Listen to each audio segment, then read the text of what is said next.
Hey guys, what is going on?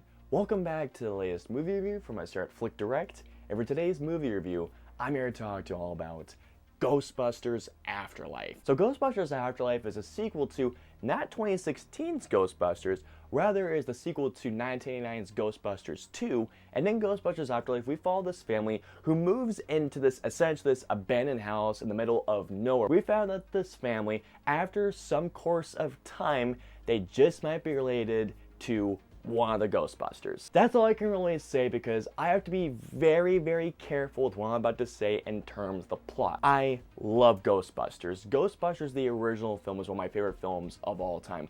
Ghostbusters 2 I thought was okay. It was a fun movie, and I have been waiting for that third great Ghostbusters movie, and I am so happy to say, guys, that Jason Reitman has delivered.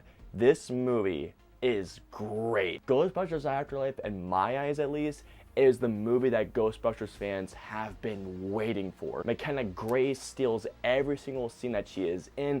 Finn Wolfhard I thought was great. Carrie Coon, I loved her in this movie. And of course, Paul Rudd as this teacher that develops his friendship with McKenna Grace. I absolutely loved him. One thing in particular that I absolutely loved about Ghostbusters Afterlife was nostalgia. Now, nostalgia in a movie can be particularly a tricky thing because nostalgia is like essentially walking a very thin rope because you're either going too much nostalgia, which means you're leaning too much into what made the original film great, or you do just enough nostalgia to the point where you're making a movie that's a love letter but going into its own thing. And I'm happy to say that Ghostbusters Afterlife is very much of the latter. It does great callbacks to the original film while still being a great Ghostbusters movie in its own. More than anything else, what Ghostbusters Afterlife is that this is a movie more than anything else about family and relationships. Now, of course, the ghost busting is definitely in this movie. I mean, it wouldn't be a Ghostbusters movie if there wasn't any ghost busting. At the core of this movie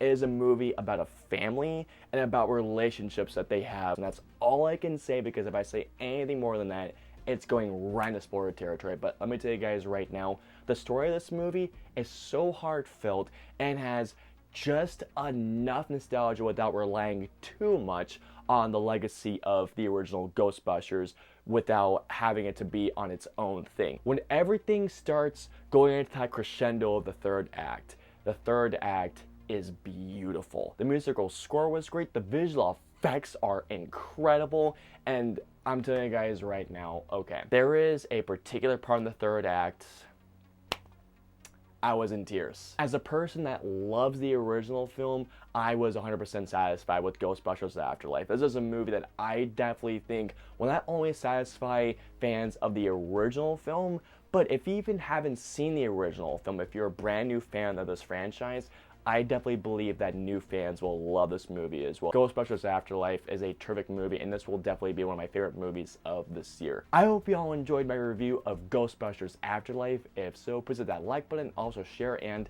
don't forget the subscribe button and the notification bell whenever our latest review goes live. If you guys want to see for previous 2 reviews, please click the right there or right there. And of course, until our next movie review, we'll see you guys next time. Have a great day, guys.